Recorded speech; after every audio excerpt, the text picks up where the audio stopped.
이 시간에는 이미 공지가 된 대로 또 좀 전에 또 저희가 소개해 주신 대로 이콘, 즉 성화를 통해서 이 사순절과 부활에 대한 또 우리 교회의 가르침과 또 여러 상징들에 대해서 말씀드리려고 합니다. 또 그리고 오늘 이 시간에는 비록 우리가 코로나로 어디를 못 가지만은 함께 주님의 발자취가 서린 성지들도 보여드리면서 이 순환과 부활의 의미에 대해서 또 말씀을 드릴까 합니다. 먼저 성화라는 것이 무엇인지부터 개념을 바로 잡아야 될 것 같습니다. 여러분들도 이미 아시다시피 우리 한국에서는 특히 개신교 형제님들의 또 잘못된 생각으로 인해서 천주교는 우상 숭배하는 교, 마리아 믿는 교, 이런 여러 오해들이 많이 있는 것이 사실입니다. 성화를 우리가 숭배한다, 숭상한다. 그렇다면 그것은 이미 천주교 신자가 아니죠. 우리는 유일하신 하느님을 우리 믿고 섬기는 단체고 또 신자들이고, 예수님 이외의 성모님과 성인들은 믿는 게 아니라 공경하는 것이고, 그리고 이렇게 성상을 만들어 놓고 또 성화를 그리는 것은 또한 어떤 의미인가? 오늘 그거를 또 함께 말씀을 드릴까 합니다. 먼저 예수님과 예수님의 12 제자들은 유대인들이었습니다. 유대인들은 오늘날까지도 구약에서의 모세 오경을 자기들의 신앙의 신조로 삼고 철두철미 지켜나가고 있는 이들입니다. 특히 민수기에 나오는 우상 숭배 금지 규정에 따라서 그들은 철저히 어떠한 사람이나 동물의 형상을 그리거나 묘사하거나 조각하는 일이 없습니다.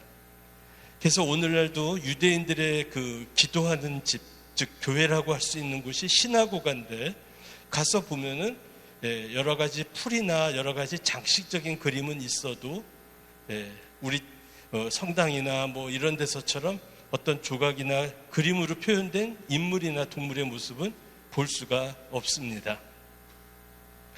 예수님 당시에는 특히 우상 숭배가 아주 극에 달했던 시대였죠. 그래서 성서를 통해서 보면은 우상 숭배에 대한 이야기들이 많이 나오고 있습니다. 살아있는 황제에게 황제의 상을 만들어 놓고 거기다가 향을 피라고 또 종용하는 일도 있었고, 그리고 또 우상 숭배가 얼마나 극에 달했고 또 유대인들이 얼마나 그에 대해서 거부감을 가졌는지를 알 수 있는 내용이 성서에서 하나가 있습니다. 예수님이 성전 정화하신 이야기 아시죠? 그때 예수님이 뒤집어 엎은 상이 있습니다. 뭐 하는 사람의 상이었죠? 환전상. 그런데 예루살렘 성전에서 왜 환전상이 필요했을까요? 오늘날 국제화폐가 유로하고 달러입니다. 마찬가지로 예수님 당시에 지중해 연안에 국제화폐라고 할 수 있는 게 뭐였냐면은 로마 화폐입니다. 근데 로마 화폐는 어떤 문제가 있냐면 그 작은 동전에 황제의 얼굴이 새겨져 있습니다. 오늘날 영국의 파운드나 이런 걸 보면은 영국 여왕이 그려져 있듯이. 그런데 이런 살아있는 황제의 얼굴이 새겨져 있는 동전을 우상을 숭배하지 않는 그 규정을 철두철미 지키는 유대인들이 성전에서 예물로 드릴 수 있겠어요? 안 되겠죠. 그래서 성전에 드릴 예물을 위한 돈을 환전하는 환전상이 필요했던 것입니다.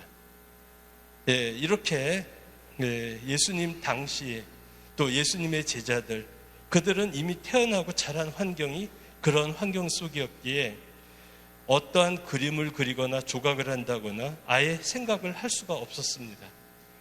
그런데 이제 예수님의 제자들이 전 세계에 나가서 복음을 전하기 시작을 하고, 이제 우리 교회 공동체 안에도 다양한 민족 또 다양한 언어와 사고방식을 가진 사람들이 함께 하게 됐습니다. 그러다 보니까 뭐가 문제가 됐냐면 예수님을 직접 뵙고 말씀을 들었던 사도들은 이제 점차 세상에 안 계시고, 이제는 직접 전달이 아닌 간접 전달 방식으로 복음이 전달되게 되었습니다.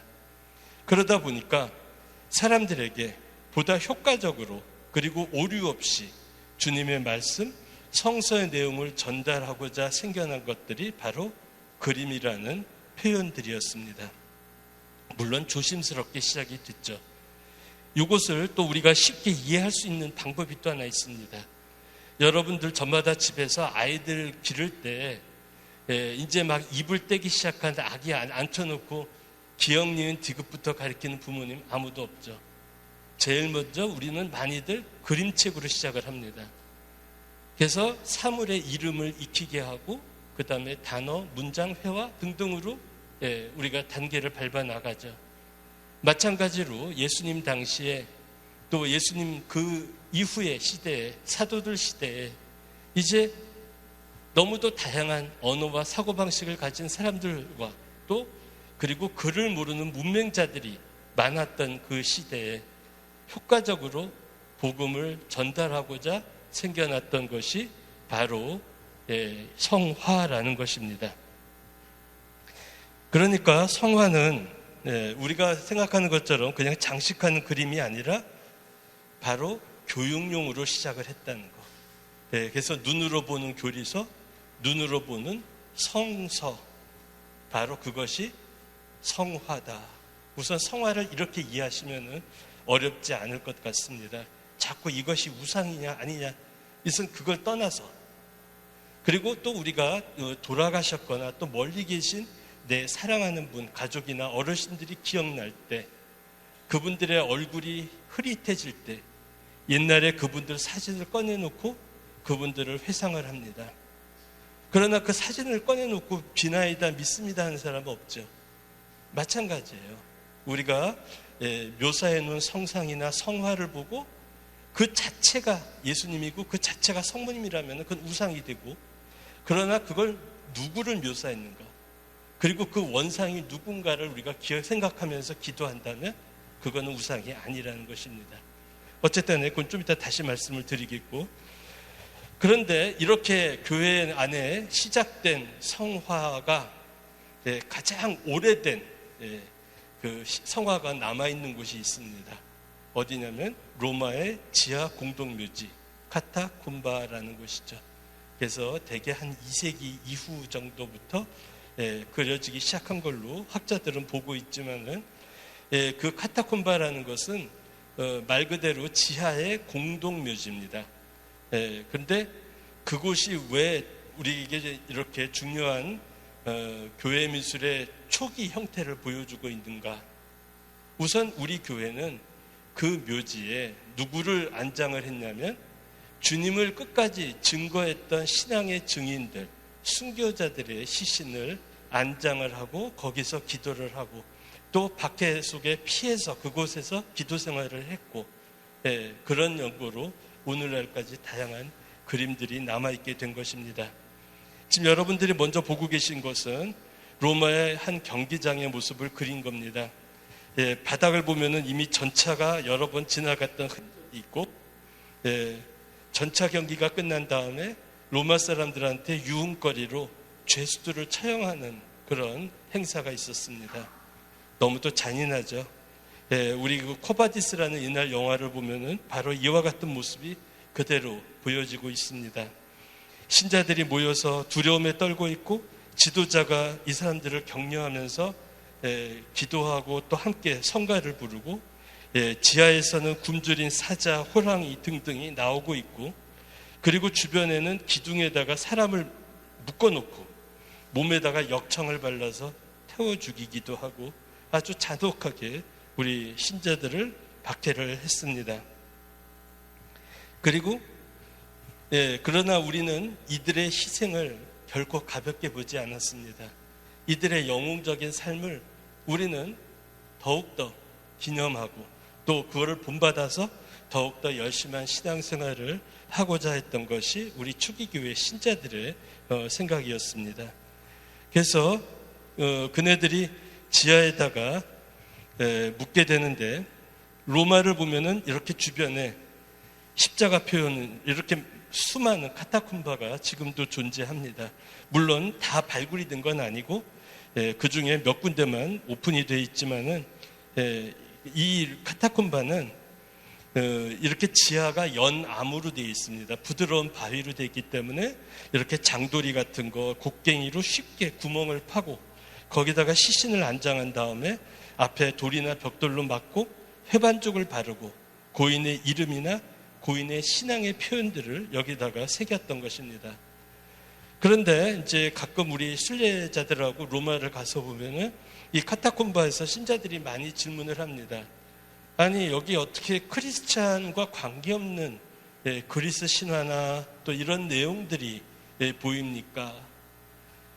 원래 이 공동묘지는 우리가 주인이 아닙니다. 로마의 원주민인 에르토리안인들의 묘지를 우리가 일부를 썼던 것이지 그런 겨루 그들의 또 다양한 신들의 묘사가 또 함께 남아있기도 합니다.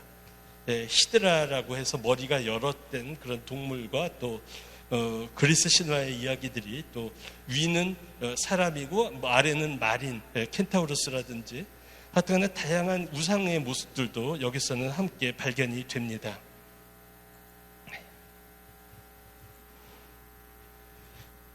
그래서 오늘날은 계속 전기를 설치를 해서 이렇게 밝게 되어 있지만은 옛날에는 호롱불 하나로만 빛을 밝혀야 했고 만일 이곳에서 숨어서 기도하던 우리 신자들이 병사들이 쫓아오면은 불을 끄고 숨기에 적당했던 곳이고 또 순교자들이 시신 곁에서 주님을 찬미하고 기도를 했던 곳이기도 합니다.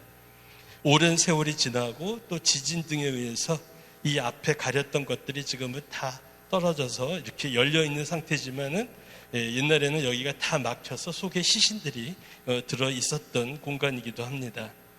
이 카타콤바는 그래서 또 이제 지역에 따라서 돈이 있고 권력이 있는 사람은 한 구역을 이렇게 방처럼 꾸며서 가족묘를 만든 것도 볼 수가 있습니다. 근데 크기를 보면은 크기가 다 큰데 여기 작은 사이즈가 보이죠? 이거는 아기 무덤입니다. 유아 사망률이 높았던 당시에 아기들조차도 장례를 했습니다. 근데 우리나라는 유교 풍습 때문에 자식이 부모보다 먼저 떠나는 불효라고 해서 우리나라에서는 아기들이 죽어도 제대로 장례를 치르질 않고 그냥 화장해 버리고 말죠. 근데 유럽을 가서 보시면은 이 카타콤바 말고도 마을 주변의 공동묘지를 보면은 아기들 무덤도 참으로 정성껏 꾸며놓는 걸 볼 수가 있습니다. 근데 이 벽화들 속에서 이제 여러 가지 상징들이 나오기 시작을 합니다. 근데 처음에는 우리 교회 공동체 안에서도 우상숭배 위험 때문에 어떤 동물이나 사람의 모습을 묘사하는 것을 주저했습니다. 학자들이 이걸 연령별로, 그러니까 시대별로 구분을 해보니 제일 처음에 나온 것들은 이렇게 십자가와 기호들이 등장을 합니다. 우선 십자가가 있고 위에는 이제 히라버로 요타 시그마 흐시 시그마 예수 그리스도, 그 다음에 밑에는 한 단어입니다. 니카 예수 그리스도 승리하신다라는 글자가 나오기 시작을 합니다. 그래서 그리스도의 첫 알파벳이 영어로 X자 모양입니다. 그래서 우리가 크리스마스만 되면 엑스마스 하는데 이게 엑스마스가 아니라 그리스도의 미사라는 단어에서 나왔다는 것. 그래서 여기도 그 흔적을 볼 수가 있고, 니카라는 거는 여러분들 루블 박물관 가보신 분들 그 계단 참에 큰 날개 하나만 남아있는 여인의 토르소 모양이 하나 있습니다. 그 승리의 여신이라고 이제 이름이 붙여 있는데 니케라고 적혀 있죠. 근데 이 니카를 히라본데 영어로 번역을 하면 나이키가 됩니다. 그래서 스포츠 용품의 나이키가 있는 게 히라보의 승리하다라는 니카에서 나왔다는 거. 그래서 이런 글자들을 이런 걸 또 이 카타콤바에서 또 볼 수가 있고, 그 다음에 알파 오메가, 뭐 이거는 더 말 안 해도 아시겠죠? 하느님께서는 시작도 마침도 없이 영원하신 분, 뭐 등등이 나오게 되고요. 그 다음에 조심스럽게 이제 동물의 형상들이, 사람의 형상들이 나오기 시작을 합니다.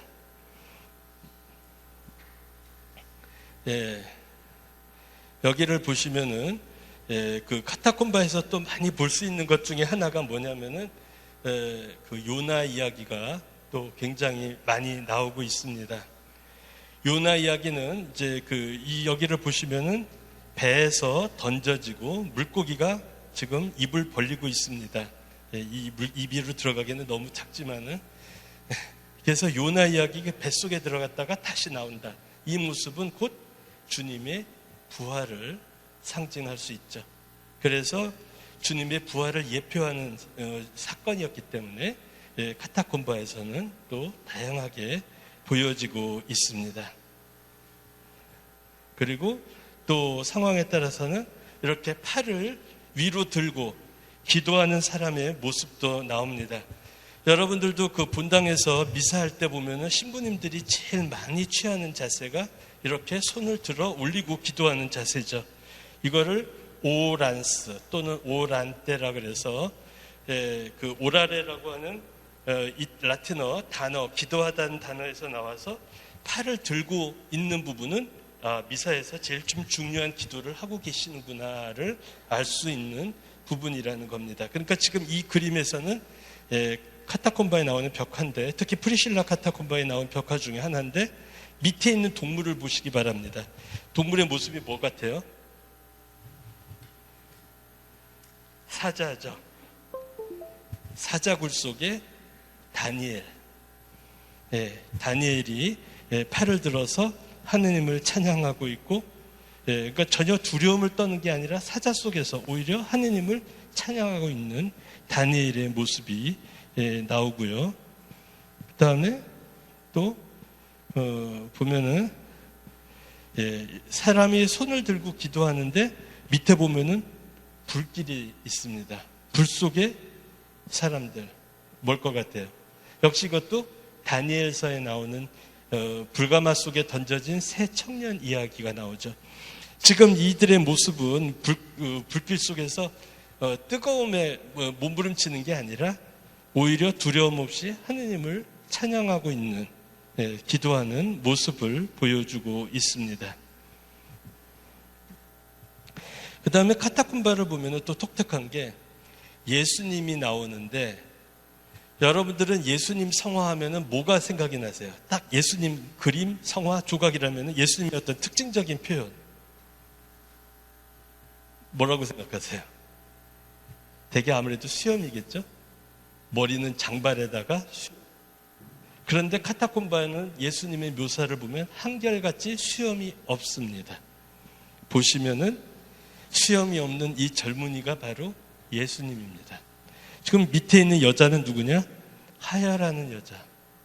예수님 옷을 잡기만 해도 나으리라고 믿었다라고 하는 그 하야라는 여자의 모습입니다. 그러니까 예수님을 카타콤바에서 젊은이로 묘사했다는 것은 뭘 뜻하냐면은 그분은 영원한 생명, 그리고 늘 푸르고 또 참 생명의 삶을 가지신 분, 그래서 늘 늙지 않는 젊음, 이렇게 예수님을 이렇게 표현했습니다. 그 다음에 또 한 가지가 있는데, 이거는 우물가에 뭔 얘기겠죠? 사마리아 여인 만남이죠. 그래서 지금 우리가 보시다시피 성서를 우리가 조금이라도 이해를 하고 있고 좀이라도 읽어봤던 분들은 이 그림만 보고도 뭐구나를 금방 알 수가 있습니다. 역시 수염이 없는 이 젊은이, 사마리아 여인을 그 우물가에서 만나시는 모습, 이렇게 예수님을 젊은이로 묘사하는 것이 카타콤바의 또 특징적인 모습이고요. 이거는 다 아시겠죠?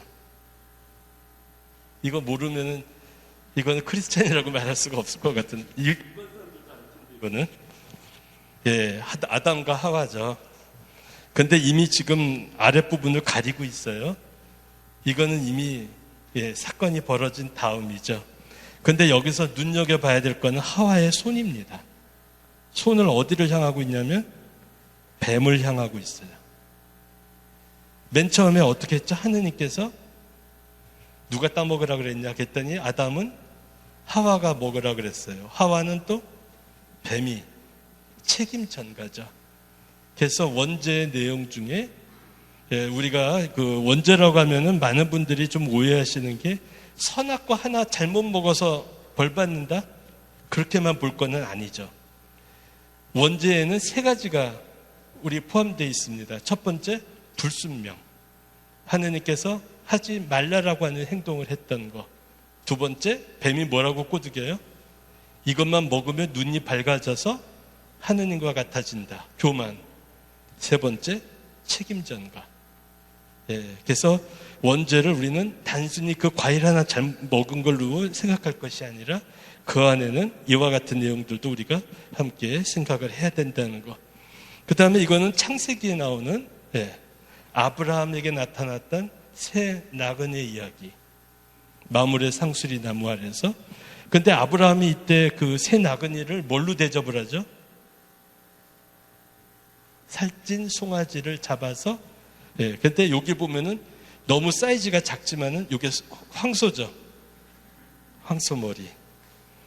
그래서 이 자그마한 그림 안에도 이렇게 다양한 의미와 상징들 또 그리고 교회 안의 표현들이 그대로 드러나 있습니다. 그런데 우리가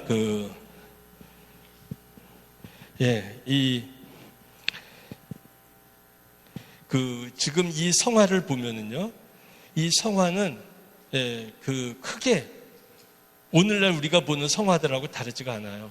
우리가 이제 르네상스 시대 이후로 라파엘로, 미켈란젤로 등등이 그렸던 그런 성화들과 크게 다르지 않다는 걸 우리는 알 수가 있습니다. 왜냐하면 성화라 그래서 뭐 특별한 방법으로 그린 게 아니라 당시에 일반적으로 쓰여지던 그림의 표현 방법을 그대로 주제만 성화로 성서와 예수님 말씀 교리의 내용으로 바꿨을 뿐.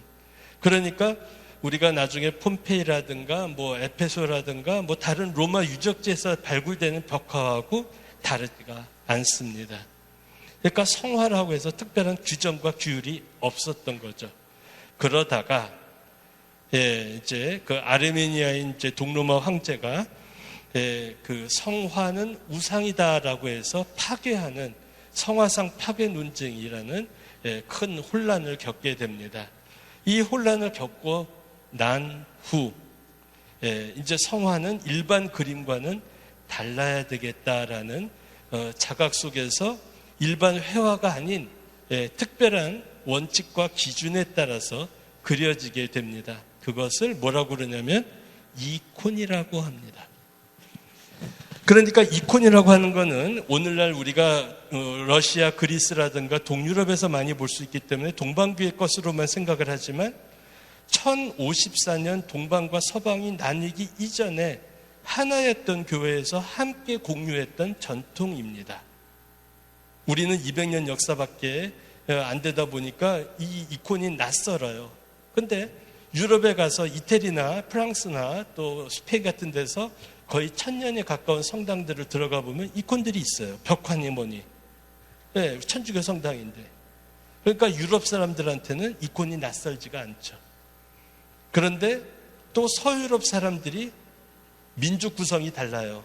동유럽하고 사고방식이 달라요. 그러니까 이 여러 가지 표현의 자유가 주어진 것이 바로 르네상스를 특히 겪으면서 그래서 다양한 표현이 나오게 됐던 거고요. 그런데 우리는 프랑스 선교사들이 이렇게 자유로워진 표현을 전달했기 때문에 우리는 그것이 더 익숙하죠. 근데 1965년에 2차 바티칸 공회를 하면서 우리 교회는 초대교회로 되돌아갈 것을 주창을 하게 됩니다. 그래서 초대교회의 정신 그리고 이것을 단순히 눈으로 보고 그냥 느낌만 갖는 게 아니라 이 그림을 통해서 기도하고 하느님과 더 가까이 일치할 수 있는 영적인 그림, 이콘도 다시금 우리 교회 안에서 새롭게 일어나기 시작을 했습니다. 가장 큰 이제 전례 개혁 중에 하나가 미사죠. 미사 때 과거는 신부님들이 벽을 향해서 신자들을 등을 지고 앞에서 미사를 봉헌을 했습니다. 그래서 옛날에는 표현을 그렇게 썼죠. 미사 보러 간다. 아직도 그런 말씀 쓰시는 분들이 가끔 계시는데 이제는 미사 보러 가는 게 아니라 어떻게 해요? 미사 드리러 간다. 그래서 신부님 혼자 드리는 게 아니라 나도 함께 봉헌을 하는 거거든요. 그래서 미사를 드리러 간다라는 표현을 써야 됩니다.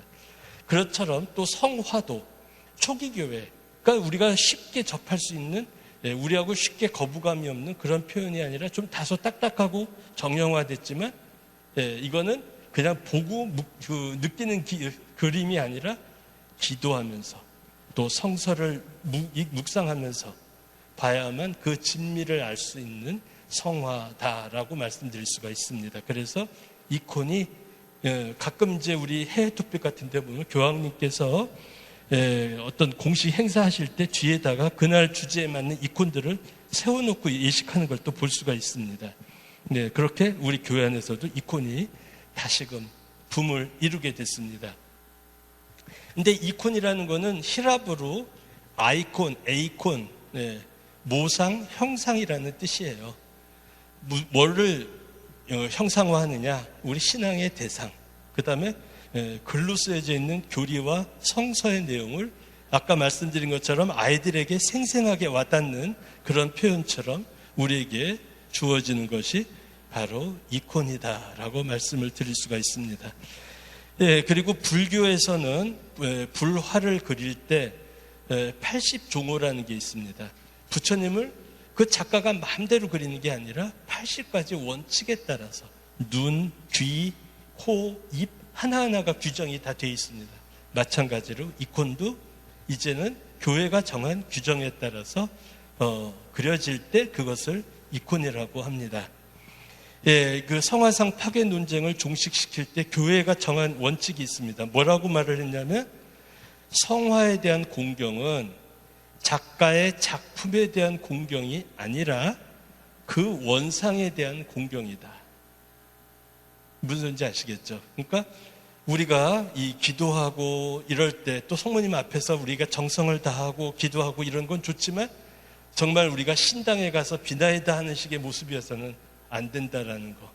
그러나 이 성상을 통해서 성화를 통해서 우리 어머니를 생각하고 성모님, 우리 어머니 성모님을 생각하고 예수님을 생각하면서 그분과 하나 되는 마음으로 기도한다면 그거는 좋은 거지만 그 인간의 작품 그거 하나에만 머물러서는 안 된다라는 것을 말합니다.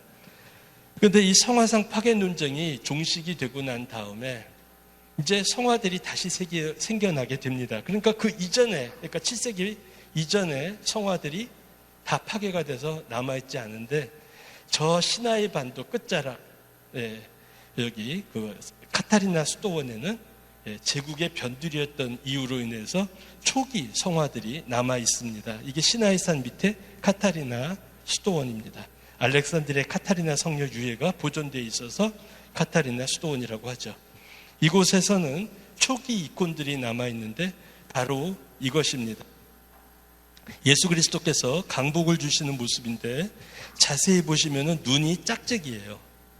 코를 중심으로 해서 한쪽을 이렇게 보시면은 지금 이쪽 눈, 그러니까 왼쪽 눈은 하늘을 향하고 있어요.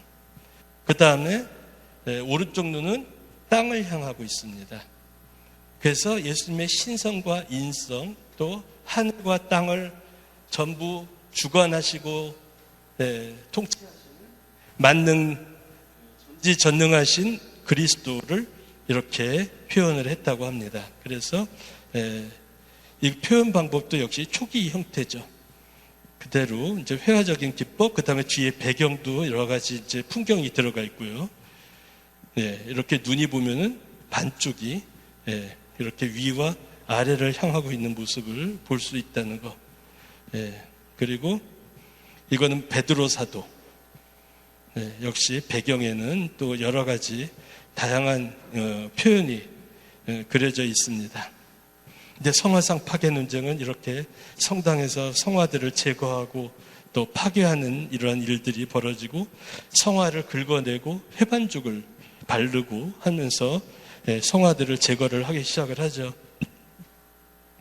그리고 성화가 이제 다시 교회 안에서 자리를 잡는데 바로 이렇게 약간 도식적이고 또 좀 딱딱하고, 어떤 분이 그런 말씀을 하세요. 꼭 불화 비슷하다. 네, 틀리지 않아요. 불화도 사실 그대로 그리는 게 아니거든요.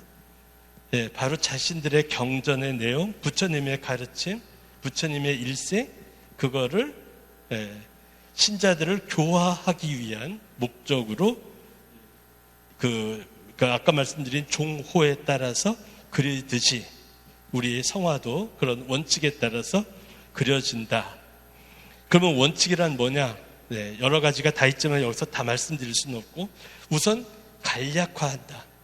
너무 디테일하게 사실적으로 묘사하지 않고 간략하게, 그리고 또 주변의 뭐 장식이라든가 배경 같은 것을 생략한다. 그 다음에 얼굴에서 희노애락의 표정이 드러나지 않는다. 그 다음에 색깔에 각각 의미가 있다. 예수님은 어떤 색깔, 성모님은 어떤 색깔, 이런 원칙들이 있습니다.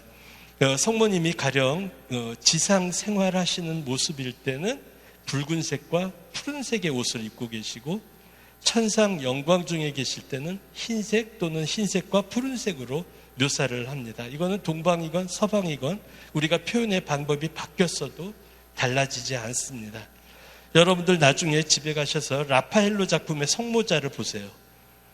보티첼리 성모자도 보시고, 표현 방법은 회화적이지만 옷 색깔은 붉은색, 푸른색 그대로 우리 교회 전통을 지키고 있는 걸 볼 수가 있습니다. 자, 그렇다면은 교회 이제 그 성화 연구자들이 이제 교회에서 말하는 가장 처음에 성화는 어떤 걸까? 예수님이 최초의 성화는 어떤 걸까? 이것이 바로 예수님의 기원이 되는 성화입니다. 히라버로 만들리온이라고 그러는데, 만들리온이라는 말 뜻은 그냥 천 위에 그려진 것 또는 아케이로 포이에토스, 그러니까 손으로 만들지 않은 것이라는 뜻을 또 담고 있습니다. 이거는요, 문헌적 근거가 있습니다. 교회 역사가인 에우세비오 교회사 1권 13장에 아부가르 왕의 이야기가 나옵니다. 이 아부가르라는 왕은 시리아 북부 락카, 그러니까 터키하고의 국경지대, 몇 년 전에 그 IS의 본거지로 삼았던 그 락카 지역이 바로 이 아부가르 왕이 살았던 오데사, 에데사라고 하는 작은 국가였습니다. 근데 왕이 중병에 걸립니다. 시리아 연대기라든가 다른 문헌들을 보면은 그 병이 납병으로 나와요. 왕이 문두병에 걸리니까 정치고 뭐고 다 못해전제. 그런데 듣자 하니 저 남쪽 팔레스틴 지방에 예수라는 사람이 죽은 사람도 살리고 병자도 살린다라는 얘기를 듣게 됩니다. 그래서 사절을 보내서 예수님께 와서 나 좀 고쳐주시오라고 청을 드립니다. 그때 예수님께서 내가 지금 너에게 갈 때가 아니지만 훗날 제자 중에 하나를 보내서 너와 내 가문을 구원해 주리라라고 약속을 하시면서 증표로 당신 얼굴을 천에다 찍어서 보냈다. 성화가 예수님 몸이 없이 얼굴만 묘사가 되어 있습니다. 그리고 후광에는 십자가가 있죠. 이건 또 우리 교회의 중요한 전통인데, 우리가 제일 공경하는, 예수님 다음으로 가장 공경하는 성모님조차도 후광에는 십자가를 넣을 수가 없어요. 십자가는 오로지 예수님께만. 근데 이 만들리온이라는 이 성화와 비슷한 또 이야기를 여러분들은 이미 알고 계십니다. 십자가의 길에 나오는 베로니카의 수건. 역시 베로니카가 예수님이 피땀에 범벅이 돼서 십자가를 지고 가실 때 천으로 얼굴을 닦아드렸는데 얼굴이 묻어나왔다, 새겨졌다라는 거죠. 그런데 베로니카의 수건은요, 사실은 중세 이후에 나오기 시작한 이야기입니다. 문헌적 근거는 없어요. 그래서 역사적인 진실성을 보면은 이 만딜리온을 더 확실하게 학자들은 보고 있습니다. 어쨌든 간에 이런 예수님의 얼굴을 기본으로 해서 다양한 형태들이 나오기 시작을 합니다. 네. 근데 이거는 임마누엘이라는 성화인데 아기 예수예요. 근데 여러분들 보시기에 이게 아기 같아요. 약간 늘수구리하고. 예, 근데 아까 카타콤바에서 봤던 거하고 또 연결이 되는 이야기입니다. 무슨 소리냐면은 이분은 이미 지혜와 모든 그 영이 충만하신 분이시기 때문에 우리가 세속적인 견지에서 보는 아기의 모습으로 묘사할 수가 없다는 거죠. 그러니까 라파엘로나 미켈란젤로의 그 정말 포동포동한 그 아기의 모습과는 너무도 대비되는 이코네서의 예수님의 아기 예수의 모습입니다. 그 다음에 이제 그 구세주 또는 전능자 그리스도 예수님께서 복음서를 들고 강복을 주고 계시는데 예수님은 항상 복음서를 들든지 두루마리를 들고 있어요. 왜 그러냐면 요한복음 1장에 보면은 말씀이 사람이 되셨는데 라는 기절에 따라서 바로 말씀의 주인이신 주님임을 나타내는 겁니다. 그래서 복음서를 들고 있거나 두루마리를 항상 들고 있다는 거. 그 다음에 손이 이제 나중에 또 말씀드리지만 이게 축복하는 손입니다.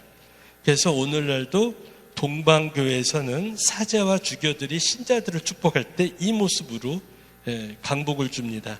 이 손의 모습이 예수 그리스도, 아까 카타콤바에서 봤던 요타 시그마, 흐시 시그마, 그러니까 IC, XC 모양의 손에 이걸 보면은 그 자세를 취하고 있는 것을 알 수가 있습니다. 예수 그리스도의 이름으로. 이건 그리스의 빤셀리노스라는 분이 복음서가 이제 펼쳐져 있는 경우가 있고 닫혀져 있는 경우가 있습니다. 펼쳐져 있는 경우는 그 예수님이 직접 하셨던 복음서 내용만 쓸 수가 있습니다. 역시 후광에 십자가가 있고 옆에 예수 그리스도라는 글자가 쓰여 있고 손으로는 축복의 손을 하고 계시죠. 우리 가톨릭에는 공예 이전에는 특히 주교님들, 교황님은 이렇게 손을 셋을 하고 강복을 주셨어요. 삼위일체. 그래서 옛날 교황님들 또 주교님들 강복할 때 사진을 보면 손을 요러고 있는 모습을 볼 수가 있습니다. 근데 요즘은 그냥 주교님이건 신부님이건 우리는 이렇게 하고 강복을 하죠. 근데 동방교에서는 반드시 요러고 있다는 거예요. 그래서 초기의 형태다라는 걸 말씀을 드리고 이 모습입니다. 요거를 이제 보면은 요타, 이게 이제 일직선이죠. 요타. 그 다음에 요게 C자 모양이죠. 시그마. 그 다음에 요게 두 개가 교차되니까 X. 흐시, 다시 시그마. 무슨지 아시겠죠? 요타, 시그마, 흐시. 요게 두 개가 교차되니까 흐시, 시그마. 그렇게 해서 예수 그리스도라는 표현을 손으로 하면서 강복을 주고 계시다는 거. 그 다음에 성모님 성화. 성모님 성화도 그 지원은 루카로 보고 있습니다. 루카도 사실은 유대인이기 때문에 성화를 그린다라는 것은 조금 여러 가지 진실성이 있긴 하지만 전승에 의하면 루카 복음을 보면 특히 1장에 성모님에 관한 이야기가 굉장히 많이 언급되고 있습니다. 그래서 지금도 성모님 축일만 되면 루카 복음을 읽잖아요. 그래서 우리 학자들에 의하면은 성모님은 그 루카가 복음서를 저술할 때 옆에서 직접 자문을 주셨다라는 이야기가 전해져 오고 있고요. 그리고 루카를 최초로 성모님을 그린 분으로 알려지고 있습니다. 그래서 우리나라는 그렇지 않지만 외국에서는 화가들의 수호 성인이 루카입니다. 그런데 또 우리 가톨릭의 성인전도 보면요, 루카 직업이 두 가지로 나오고 있습니다. 의사하면서 화가라고. 그런데 우리 일반 신자들은 의사인 거는 많이들 아시지만 화가라는 거는 좀 생소하실 겁니다. 근데 최초로 성모님을 그렸다고 하는데 바로 이런 형태로 합니다. 여러분들 지금 아까 시모님하고 봤는데 지하 내려가는데 걸려있는 돌 모자이크가 바로 이겁니다. 이게 뭐냐면은 길의 인도자이신 성모라고 합니다. 루카가 참 그렸다는 형태가 둘 다 11자 정면을 향하고 있어요. 머리를 숙이지 않고 정면을 향하고 있고 성모님의 손은 예수님을 향하고 있어요. 그리고 예수님의 손은 축복하는 손에다가 늘수구리한 얼굴에 두루마리를 들고 있고, 이 성모님의 손도 뭐냐면은 두 가지입니다. 보아라, 여기 너의 주님이시다. 두 번째는 우리의 기도를 전달해 주시는 전구의 손. 이 두 가지를 나타낸다고 할 수가 있고요. 그 다음에 예수님 후광에만 십자가가 있고요. 그 다음에 여긴 지금 다 지워졌지만 여기 예수 그리스도라는 게 보이죠? 예수. 여기도 있는데 없어졌고요. 그 다음에 성모님도 여기 글씨가 있는데 지금 미띠르테우, 하느님의 어머니라는 글자가 있습니다. 근데 성모님 보면은 이마하고 양 어깨에 여기 하나는 가려져 있지만 표식이 있어요. 성모님은. 이거는 동정을 나타냅니다. 평생 동정이심을. 요거는 루카가 지금 성모님을 그리고 있는 모습을 화가가 그린 건데 천사가 뒤에서 지도를 하고 있어요. 그래서 이런 모습으로 루카가 그렸다. 그래서 역시 성모님이 팔을 들어 올린다? 기도하는 모습이에요. 근데 아기 예수가 이렇게 있으면은 애기 떨어지죠. 그러니까 이거는 아기 예수를 품고 있는, 안고 있는 게 아니라 품고 있는 것을 나타냅니다. 이거는 이사야서 보라 동정녀 잉태하여 한 아들을 낳으리니 그 이름 임마누엘이라 하리라. 근데 그 앞에 뭐라고 기절이 나오냐면 내가 몸소 표징을 보여주리니 라는 단어가 나옵니다. 그래서 이 성화를 표상의 성모, 표징의 성모라고 말을 하는 거고요. 역시 아까 그 성화에서 변형들이 이렇게 다양하게 나오게 됩니다. 이 성모님의 손을 한번 보세요. 손이 몇 개인가? 하나, 둘, 세 개죠. 성모님이 손이 세 개다. 이게 뭔 소리냐? 불교에서도 천수천안 관세음보살이라는 얘기 아실 겁니다. 그러니까 진짜 손이 1000개고 눈이 1000개라는 얘기가 아니죠. 무슨 소리냐? 그만큼 손길과 눈이 미치지 않는 곳이 없다라는 뜻입니다. 성모님도 의미가 있습니다. 손이 세 개인 것은 다마스커스의 성 요한하고 관계됩니다.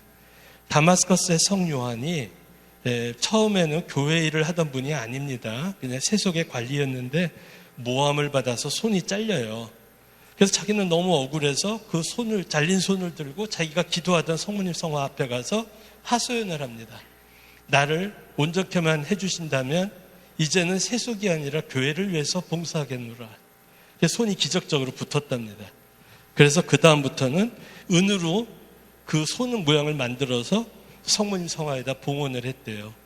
그리고 나서 평생을 아까 말씀드린 성화상 파괴 논쟁자들하고 대적하는, 교회의 성화를 옹호하는 역할을 하다가 유배도 가고 온갖 고초를 겪게 되죠. 그래서 다마스커스의 성 요한하고 관계돼서 손이 세신 성모님상이 나왔다는 거. 그리고 이거는 우리 한국 사람들한테도 많이 알려져 있는 블라디미르의 성모. 시커매 보이는데 시커먼 게 아니라 이게 거의 1000년이 된 성화예요. 굉장히 오래됐기 때문에 이게 탈색이 돼서 그렇고, 그 다음에 오랜 그 세월의 먼지와 이런 것들이 덮어져서 저런데 짙은 자주색입니다. 그래서 성모님하고 아기 예수가 뺨을 맞대고 있다는 거. 그래서 어머니와 아들의 지극한 사랑의 관계, 깊은 사랑을 나타내는 또 하나의 모습이다. 이마와 어깨의 별이라는 것은 뭐냐면 예수님을 낳기 전에도 동정이요, 낳은 후에도 동정이다라는 뜻이고요. 한 가지는 더 뭐냐, 예수님을 낳을 때도 동정이다. 이게 무슨 소리냐면 유대인들은 율법에 따라서 아기를 낳을 때 피도 흘린다고 이래서 부정을 탄다고 생각을 했대요. 그래서 성서를 보면은 해산한 여자들은 부정하니 집에서 근신하다가 성전에 와서 정결례를 한다라는 기절이 나옵니다. 그래서 그런 성모님은 그것조차도 전혀 손상을 입지 않으신 정결하신 분이다라는 뜻에서 별을 3개로 합니다. 그래서 2월 2일, 지금은 주님의 봉헌주길인데 1965년 2차 바티칸 공의 이전에는 성모 취결례 첨례라고 지냈어요. 성모님이 유대인들 관습에 따라서 정결례한 것을. 왜냐하면 그날 중요한 행사가 있죠. 해산한 여자는 정결례를 하고 맏아들은 성전에 봉헌을 합니다. 그러면 어느 게 중요해요, 우리한테는? 예수님의 성전 봉헌이 더 중요하죠. 그런데 중세를 거치면서 이게 바뀌어져 버렸어요. 주객이 바뀌어 버렸어요. 그래서 2차 바티칸 공의 이후에서는 다시 초대교회로 되돌아간다고 그랬잖아요. 그래서 성모 취결례, 성모님이 정결례한 축일은 삭제를 해버리고 초대교회 전통에 따라서 예수님의 성전 봉헌 주기를 복원을 했고 초축성하는 예식도 복원을 하게 됩니다. 네, 역시 그 얘기고요. 그 다음에 우리 한국 사람들한테 제일 많이 알려져 있는 성화 중에 하나는 이걸 또 꼽지 않을 수가 없습니다. 우리 한국에서는 영원한 도움의 성모라고 하죠. 그런데 동방교회 신자들한테는 그렇게 얘기하면 못 알아들어요. 그러면 뭐라고 부르냐? 순환의 성모. 순환의 성모. 왜냐? 이쪽 편에 보시면은 가브리엘 천사가 예수님의 십자가를 들고 있고 요 밑에는 못이 있어요. 또 어떤 건데 가시관이 같이 있기도 하고, 반대편에 미카엘 대천사는 예수님 옆구리 찔렀던 창, 그 다음에 입에다가 대들였던 해면을 뺀 막대기를 이렇게 들고 있습니다. 그래서 예수님이 그 모습을 보고 어머니 품에 급하게 달아들기 때문에 신발 한 짝이 벗겨져서 매달려 있어요. 근데 이 허리띠도 붉은색입니다. 순한 피를 상징하니까. 그런데 이 의미를 모르니까 전에 로마를 갔는데 성물 가게에서 예수님하고 성모님이 활짝 웃는 모습으로 그려놓은 걸 봤어요. 지금 이게 웃을 수 있는 상황이 아니죠. 의미를 모르면 그런 일도 벌어지더라고요. 여기도 보시다시피 붉은색과 푸른색, 어머니의 성모님의 전형적인 지상에서의 모습을 나타냈고요. 자, 이렇게 해서 성모님 성화도 지역에 따라 어떤 기적에 따라 다양한 형태가 또 많이 만들어지게 됩니다. 우리가 루르드, 파티마에 따라서 또 새로운 성모상들이 등장하듯이, 그래서 성모님 성화가 도대체 몇 가지나 되느냐? 역시 동방교회 성화 전문가라고 하는 학자들 입에서조차도 그거는 하느님밖에 모르실 거라고 할 정도로 온 교회가 공동으로 공경하는 성화가 있고 또 지역교회에서 또 별도로 또 공경하는 성화가 있기 때문에 몇 개라고 말씀드릴 수는 없을 정도로 많습니다. 이제 이 성화, 이콘 어떤 건지 이제 개념을 정리를 해드렸고요. 이제는 전례 시기, 우리 사순 시기와 이제 부활 시기에 맞춰서 성화와 또 여러 가지들을 함께 보겠습니다. 먼저 우리가 제유수일이라 그래갖고 우리가 사순절이 시작하는 날 머리에 재를 얻는 예식을 하죠. 재를 얻는다는 것은 이미 구약에서부터 요나 이야기 보면 니느웨 사람들이 재를 뒤집어 쓰고 참회했다라는 규절이 나오고, 여러 군데에서 재를 쓴다, 재를 뒤집어 쓴다라는 것은 뉘우침 참회의 표식입니다. 그래서 우리 교회에서는 이 행위를 통해서 우리가 사순절을 시작을 하는데요. 이제 실제로 유럽이라든가 우리 크리스찬 국가들을 다니다 보면요, 제수요일 아침에 이러고 다니는 사람들을 많이 볼 수 있습니다. 그러면 아침에 저 예식 끝나고 나와 그날을 털지도 않아요. 하루 왼종일 저러고 다녀요. 외국에서 보면은요. 그런 모습들을 볼 수가 있습니다. 그래서 죄를 얻는 행위는 우리가 참여하는 보속의 행위. 그런데 우리가 또 이 사순절, 또 평상시에도 할 수 있어요. 꼭 사순절에만 하라는 건 아니지만 특히 사순절에 우리가 많이 바치는 기도 중에 하나가 십자가의 길이죠. 예수님이 십자가를 지르고 걸으시고 돌아가시고 묻히셨던 그 여정을 따라서 가는 길. 그런데 미리 말씀드리지만 지금 여기 예루살렘 이 시가 돕니다. 이 빨간색이 지금 그 십자가의 길 여정을 표현을 한 건데, 이게 정말 예수님이 걸었느냐? 그건 알 수가 없어요. 이거는 십자군 전쟁 이후에 우리가 추정을 한 것입니다. 몇 군데는 맞아요. 그 몇 군데 맞는 거점을 중심으로 해서 나머지를 연결을 하다 보니까 오늘과 같은 이런 형태가 나왔고, 또 십자군 전쟁이 실패하고 나니까 우리가 안전하게 성지 순례를 할 수가 없어요.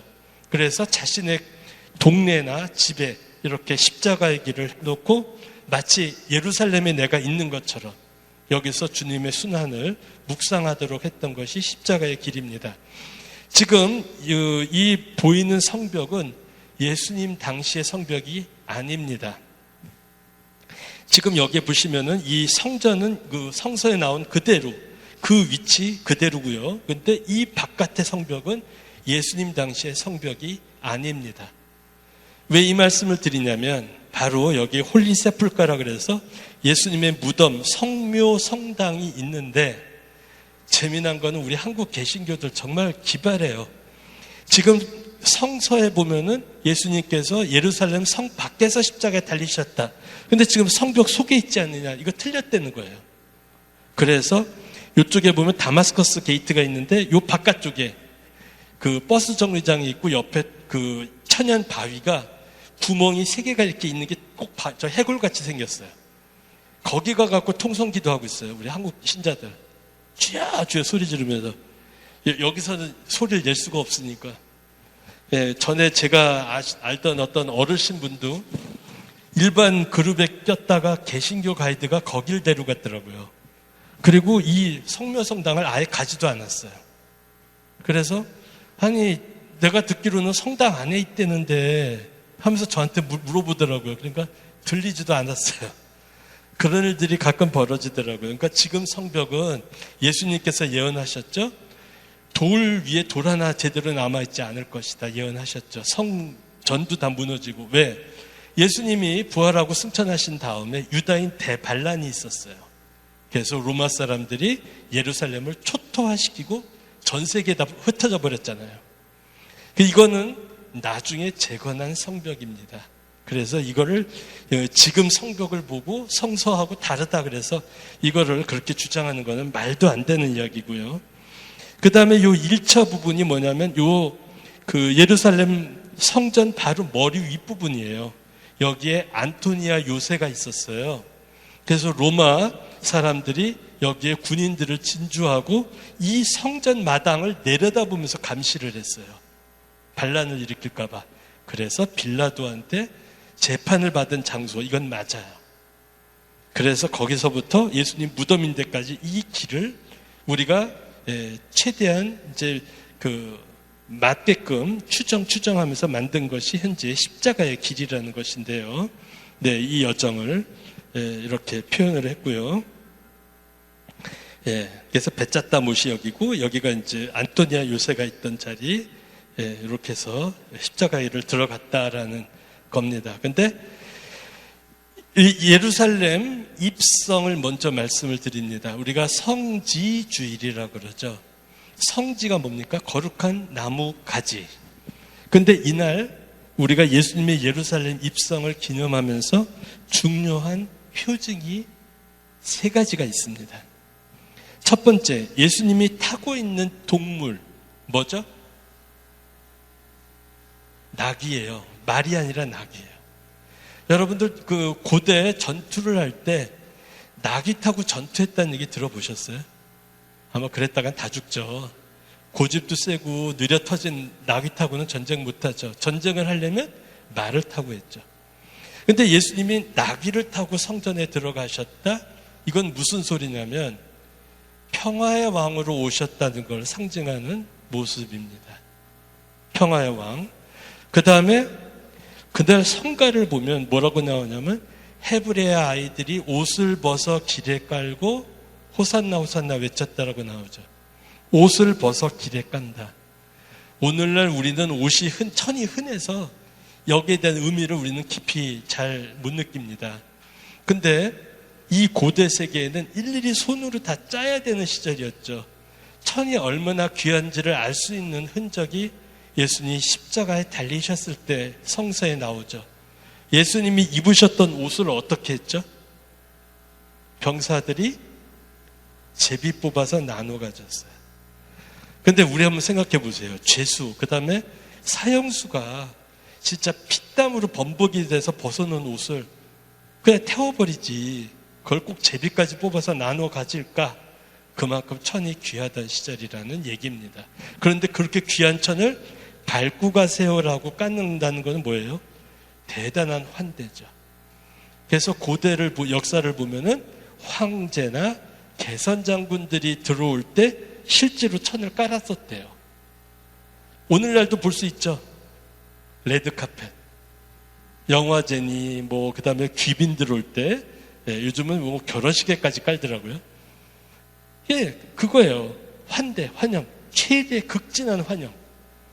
자, 그다음에 또 한 가지, 마지막, 지금 손에 있는 건 지금 지워졌는데 아이들이 지금 뭐 하고 있어요? 나뭇가지를 꺾고 있죠. 이날 그 성서 기절을 보면은 무슨 얘기가 나오냐면 올리브 가지, 그 다음에 빨마가지, 종려 나뭇가지를 들고 호산나 호산나 외쳤다고 나오죠. 예, 이건 요즘도 북한의 우리 동포들이 또 이게 잘 흔들죠. 또 연세 드신 분들 옛날 박정희 정권 때 그 스포츠 영웅이나 외국 국가원 쓰면 저 세종로에 다 동원돼 갖고 흔들었던 거 기억나실 거예요. 마찬가지예요. 최대 환영. 그래서 역시 고대의 황제나 개선 장군들이 들어올 때 이렇게 환영을 했다고 해요. 그랬는데 이 성지까지 나중에 우리가 집에 가져가죠. 어떻게 하죠? 그 다음에 성지까지를 십자가와 함께 걸어놓도록 하죠. 언제까지? 그 이듬해 아까 보여드렸던 제수일 전까지. 예. 근데 십자가랑 왜 걸어놓을까요? 전에 그 평화방송에 어떤 젊은 신부님이 신앙 상담 시간에 실수를 해갖고 많은 사람들한테 혼란을 줬는데 이건 상징이니까 그냥 미사 끝나고 나서 버려도 된다고 그래버렸어요. 근데 그날 예식을 보면 어떻게 돼요? 성수를 뿌렸잖아요. 축복을 한 거예요. 그럼 어떻게 돼요? 버리려고 하면 어떻게 돼요? 깨끗한 곳에서 태워야죠. 묻거나. 그건 잘못된 거고. 근데 십자가랑 같이 걸으라고 돼 있어요. 왜? 우선 십자가는 사형수가 달리던 치욕의 상징이에요. 죽음의 상징. 그런데 예수님이 달리심으로 인해서 이제는 십자가가 영광의 상징, 승리의 상징, 희망의 상징이 됐어요. 그래서 십자가를 바라볼 때마다 십자가 승리한다. 아까 그 카타콤바의 벽화처럼 니카, 십자가가 우리 삶 속에서 승리한다라는 것을 늘 생각하라. 예수님은 승리하신 분이다. 그러니까 돌아가시고 그냥 묻히고 끝이 아니라 부활하심으로써 승리하신 분이다를 생각하라는 것. 두 번째, 유대인들을 십자가를 바라볼 때마다 생각하세요라는 의미도 있습니다. 왜요? 이렇게 환영을 했던 사람들이 한 줄도 못 가서 십자가에 못 박으라고 외치죠. 그 다음에 오히려 죄수인 바라바를 놔주라고 외치죠. 성서를 보면 아주 감정이 드러나 있어요. 악을 쓰며 외쳤다고 돼 있어요. 근데 이렇게까지 옷을 벗고 이렇게 난리나를 쳐놓고 어떻게 일주일도 안 돼서 그렇게 돌변하는가? 한번 여러분들이라면 어떻겠어요?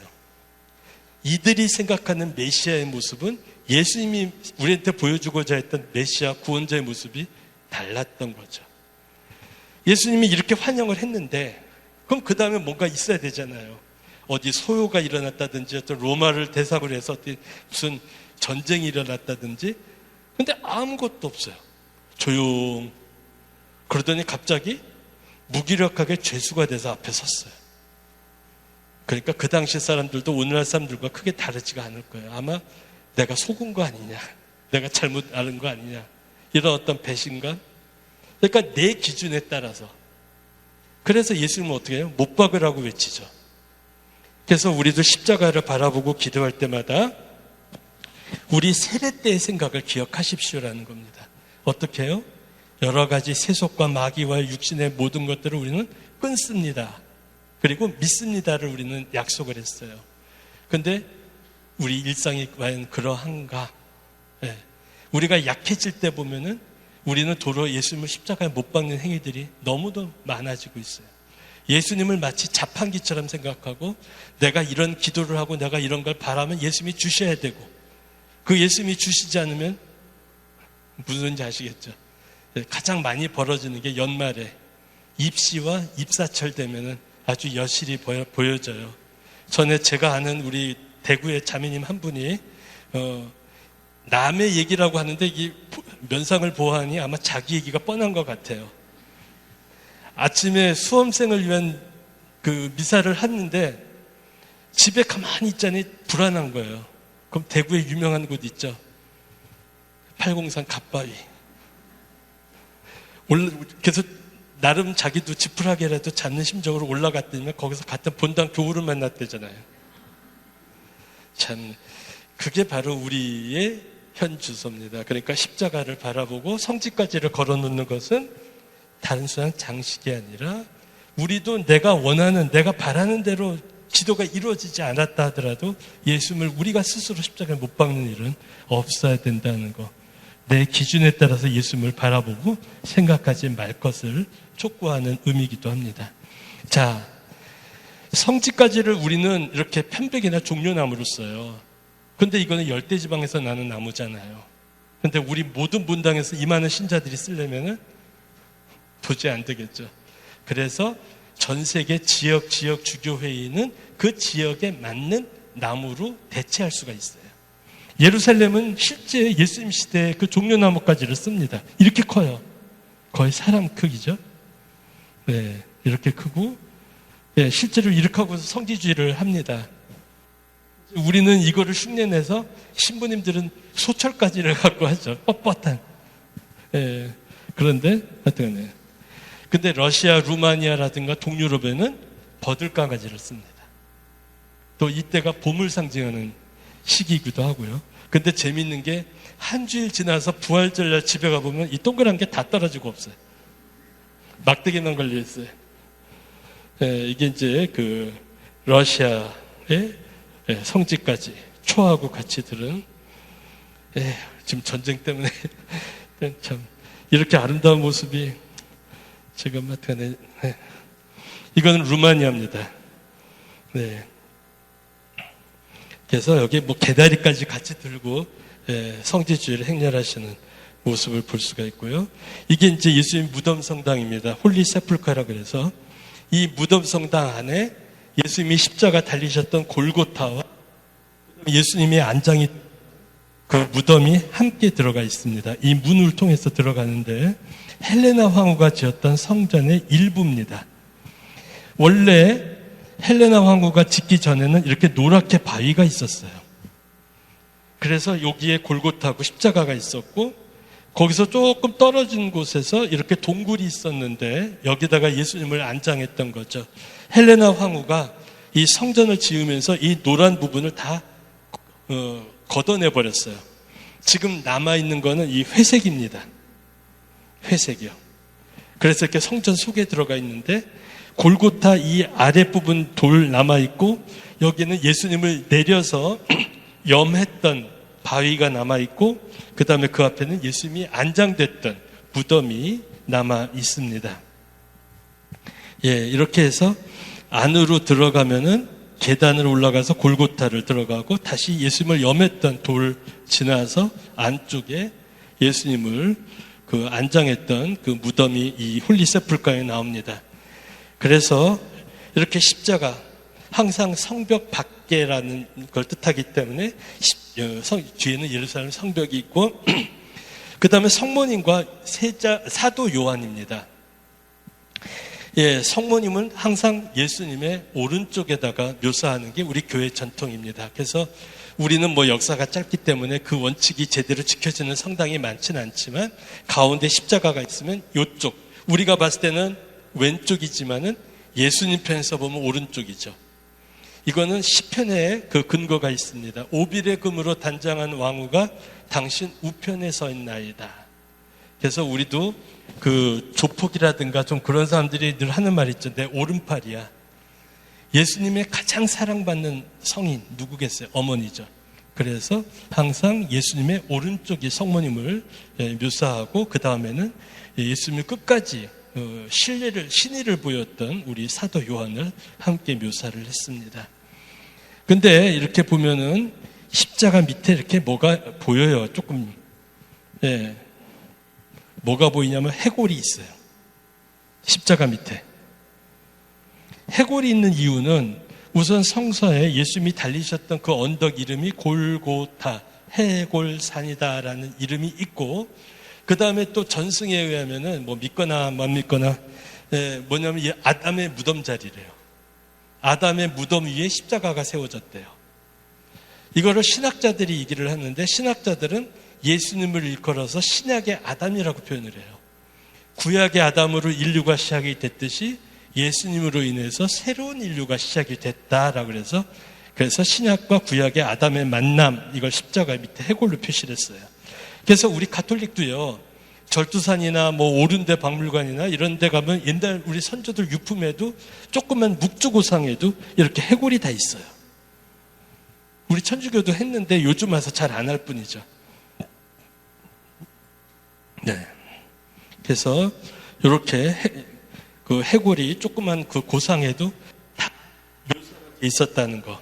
네. 그런데 그래서 예루살렘을 가면은 이게 이제 그 골고타예요.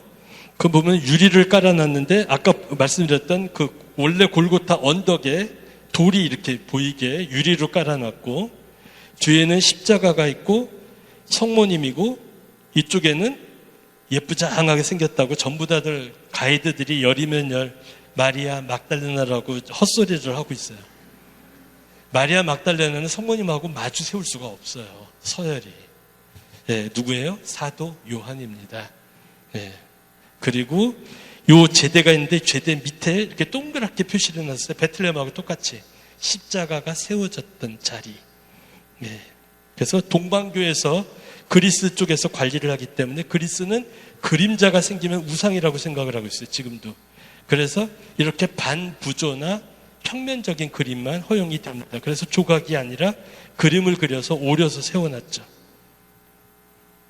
네. 그 다음에 옆에를 이제 여기가 이제 십자가 달렸던 자리고, 예, 이렇게 사람이 들어가서 입을 맞춥니다. 그리고 옆에를 보시면요, 여기 칼이 조금 보일 거예요. 여기는 예수님이 옷을 벗긴 자리거든요. 십자가에 달리기 위해서. 여기는 우리 카톨릭에서 관리를 하기 때문에 성모 7구, 심장에 7가지 그 고통을 상징하는 칼이 꼽힌 성모님 상이 함께 묘사되어 있는 걸 볼 수가 있습니다. 네. 네, 이렇게 들어가서 입을 맞추고요, 신자들이. 예, 그래서 성모님이고, 예, 사도 요한입니다.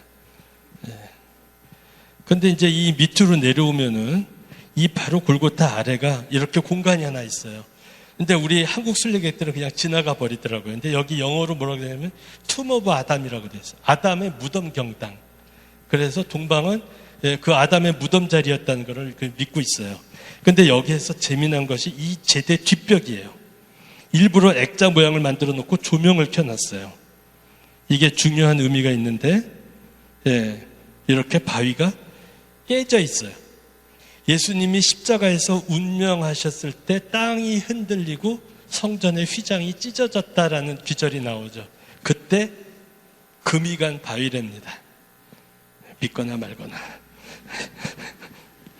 그 다음에 그 뒤로 이제 돌아서 가면 아르메니안 정교에서 관리하는 지역이 나오는데 헬레나 황후가 십자가를 발견했던 자리예요. 예, 로마인들은 예수님이 이제 돌아가시고 나서 그 십자가를 신자들이 어떤 구심점으로 삼을까봐 땅에 파묻어 버렸어요. 그렇게 하고 거기다가 대리석으로 신전을 져버렸거든요. 근데 헬레나 황후가 나중에 예루살렘으로 와서 예수님의 흔적들을 찾아 헤매다가 그 신전을 보고 허물었어요. 땅을 파니까 십자가 3개가 진짜 나왔어요. 그랬는데 그 중에 하나에는 명패가 붙어 있었어요. 유대인의 왕 나자렛 예수라는. 근데 이 로마인들이 땅에 묻을 때 이거를 좌도나 우도에다가 옮겨 붙여놨을 수도 있잖아요. 그래서 예수님께 기도하면서 병자를 데리고 와서 하나하나 손을 닿게 했는데 그 예수님의 십자가에서 즉시 치유가 됐대요. 그래서 예수님의 참된 십자가임을 증언했던 사건. 그래서 십자가 현양축일이 이렇게 해서 세워지게 됩니다. 예, 헬레나 황후와 콘스탄틴, 아들 콘스탄틴 대제. 앞에는 누구냐면 예루살렘의 당시 주교였던 마카리오라는 주교가 헬레나 황후 같이 십자가를 들어 올리고 현양을 하고 있는 모습이고요. 예, 그 다음에는 콘스탄틴, 그 꿈에 이 알파 오메가와 키로, 흐리스토스, 그리스도라는 이 꿈에 보고 이거를 들고 나가서 전쟁에서 이기고 나서 그리스도교의 자유를 줬죠. 그 표식을 들고 있고요. 헬레나 황후와 같이 어머니. 그 다음에 이제 그 성당들을 보면요, 제대가 있으면 제대 위에 천정을, 지금은 여기는 이렇게 라운드인데 위가 반원형으로 그린 성당들이 많아요. 그러니까 반원형으로 만든, 그거를 앱스 또는 앞시대 뭐 등등 여러 가지 표현을 쓰는데, 그건 뭐냐면 지상에서 시작되는 벽과 하늘에서 내려오는 지붕이 만나는 지점이에요. 그래서 그 모서리에 성모님을 이렇게 많이 묘사를 합니다. 성모님의 지위, 하늘과 땅의 중개자, 전달자이신 어머니. 그래서 아까 그 시라보 미띠르 테우, 하느님의 어머니라는 글자하고 그 다음에 표식이 3개, 동정이심을 나타내는 표식을 나타냈고요. 예루살렘 무덤 성당입니다. 이게 이제 그 아까 골고타를 받고 이제 안쪽으로 들어가서 부활 성야 때 빛의 이식을 할 때 여기가 다 이렇게 바위가 있던 거를 다 긁어내고 그 무덤 있는 데만 남겨놓은 겁니다. 이거는 모든 그리스도교가 공통으로 관리를 하는데 한국 개신교들을 와서 기도하기가 그냥 조용히 기도하는 건 괜찮은데 한국처럼 기도했다가는 당장 쫓겨나죠. 그러니까 아까 말씀드린 것처럼 자기들만의 골고타를 새로 만들어버렸어요. 안타깝게도. 이제 예수님이 그 돌아가신 시점은 금요일 3시입니다. 그런데 우리가 3일 만에 부활하셨다고 그러잖아요. 그런데 부활 전야의식은 언제예요? 다음날 저녁에 합니다. 그럼 3일이 돼요? 안 되죠. 왜 그러냐면 유대인들, 그 다음에 오늘날도 중동지방 사람들의 풍습을 보시면 쉽게 이해할 수가 있습니다. 그들은 해가 지긋지긋한 사람들이에요. 그래서 해가 지면은 하루가 끝나는 거예요. 그래서 밤이 되면은 둘째 날이 시작이 되는 거예요. 그래서 라마단도 해가 질 때까지잖아요. 그래서 오늘날도 우리가 보면은 토요 특전 미사가 있는 것도 그렇고, 그 다음에 대축일이나 큰 축일들은 전야미사 또는 성물 또는 제1 저녁 기도가 있는 이유도 이미 해가 지면은 다음 날이 시작된 걸로 생각을 했던 거죠. 그러니까 토요일 날 해가 지면은 둘째 날이 끝나는 거예요. 그러니까 금요일 날 해가 지면서 둘째 날이 시작되고 토요일 날 해가 지면은 둘째 날이 끝나고 셋째 날이 시작이 되는 거죠. 그래서 지금도 부활 성야 예식에 대한 전례 지침을 보면 해가 지기 전에는 거행하지 마라라고 돼 있어요. 근데 우리 일선 본당들 보면 문제가 있죠. 토요일 날 오후에 주일학교 미사들이 있는 본당들이 많아요. 그래서 해가 아직도 중천에 있는데 알렐루야 알렐루야 이거는 맞질 않죠. 그래서 3일이라는 것이 그런 의미예요. 그래서 근데 이제 그 토요일이 유대인들로 봐갖고는 우리 주일이에요. 그러니까 그날 이 거룩한 날 안식일 날 부정 타는 게 있어서는 안 되죠. 그러니까 서둘러서 십자가에서 내리게 하는 거죠. 그러니까 예수님을 제대로 염을 못했잖아요.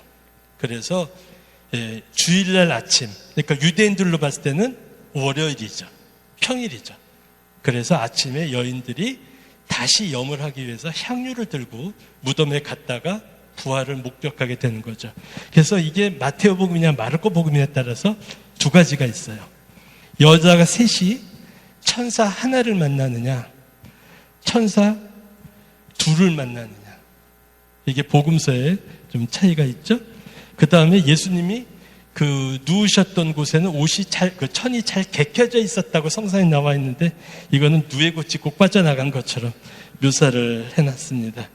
하여튼 그래서 3일이라는 거 그런 의미를 이해하시면 될 것 같고요. 그 다음에 부활이라 그러면은 우리 카톨릭에서는 이렇게 깃발 들고 하얀 옷 하나 이렇게 걸치시고 막 올라가는 모습으로 우리는 많이 묘사를 하는데 초기에는 또 동방교에서는 이콘에서는 이렇게 묘사합니다. 이거는 뭐냐면은 우리 신앙 고백 보면은 고성소에 내려가시오. 요즘에는 저승에 가시오라고 우리가 표현을 하죠. 그래서 아담과 하와의 범죄 이후로 구약의 의인과 선조들이 천국이 닫혀서 올라가지 못하고 있는데 주님이 부활하셔서 그들을 일으키신다는 겁니다. 그래서 보면은 밑에 지옥문이 깨져서 부서져 있고 사탄 둘이 머리 맞대고서는 우리 어쩌지 이러고 있고 관은 열려 있고 아담, 하와, 여러 구약의 의인들, 그 다음에 세례자 요한, 그 다음에 다윗과 솔로몬. 근데 여기서 예수님이 두루마리를 들고 있는 건 말씀의 주인이라는 거, 손목을 잡고 있어요. 그래서 스스로 일어나는 게 아니라 예수님이 일으키고 있죠. 이게 굉장히 중요한 의미입니다. 부활은 우리 스스로 이룰 수 없고 오직 주님에 의해서만 가능하다라는 것을 여기서 보여줍니다. 또 한 가지도 마찬가지예요. 아담과 하와를 양손을 다 잡고 계셔요. 그래서 다윗과 솔로몬, 그 다음에 여기 보면은 배를 든 사람 있죠. 그럼 누구겠어요? 노아죠.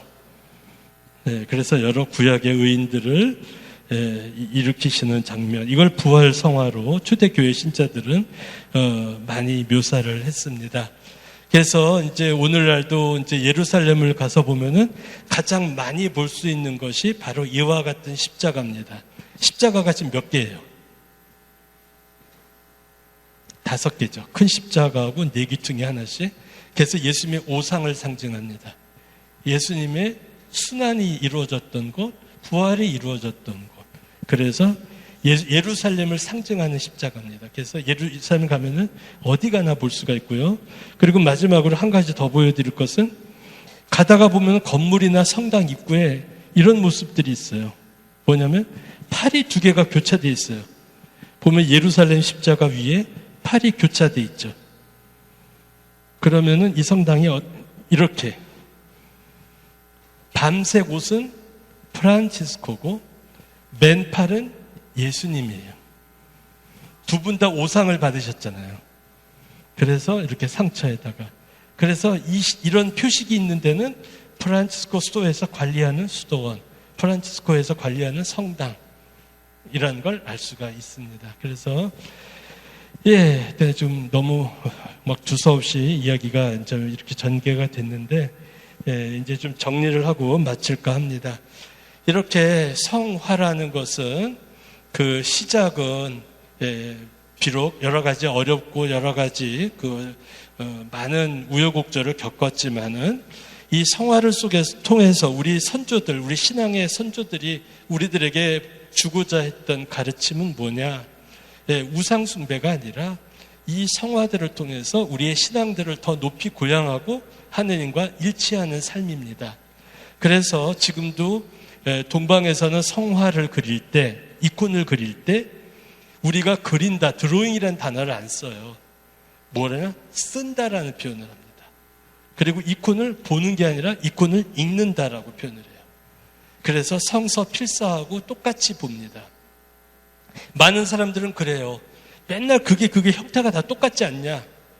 물론 교회가 정한 원칙에 따라 그러기 때문에 다 비슷비슷해요. 그러나 똑같은 성화는 단 한 개도 없습니다. 왜? 성서 필사 해보셨죠? 내용은 바뀌지 않죠. 똑같은 성서죠. 근데 나의 필체가 달라지죠. 이콘도 마찬가지예요. 나의 기도, 나의 여러 가지 능력에 따라서 같은 형태라고 하더라도 똑같은 이콘은 있을 수가 없다는 거.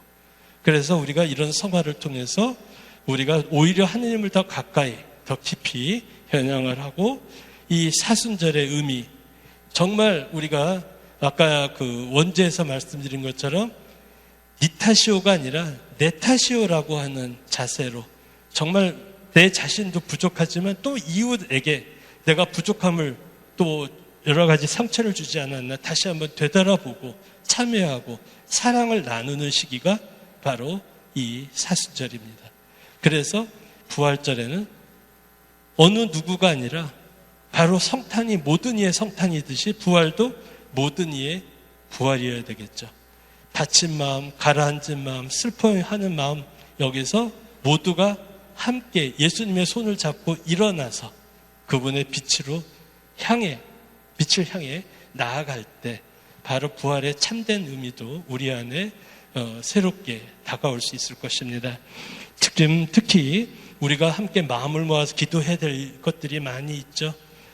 우리하고는 지금 직접 와닿진 않지만 저 멀리 우크라이나라는 곳에서 벌어지고 있는 저 참극, 이 거룩한 사순절에 또 거기 멀리만 볼 게 아니라 또 우리 한반도의 반쪽, 우리 북한에도 지금 이 순간에도 온전한 신앙의 자유 없이 그리고 여러 가지 고통 속에 있는 우리의 동포들도 기억하면서 그들을 위해서 우리가 조금이라도 생각하고 희생과 절약을 하면서 함께 마음을 나눈다면 이 사순시기 또 이 부활시기는 우리에게 더욱더 뜻깊고 의미 있는 시간이 되지 않을까라고 생각을 해봅니다.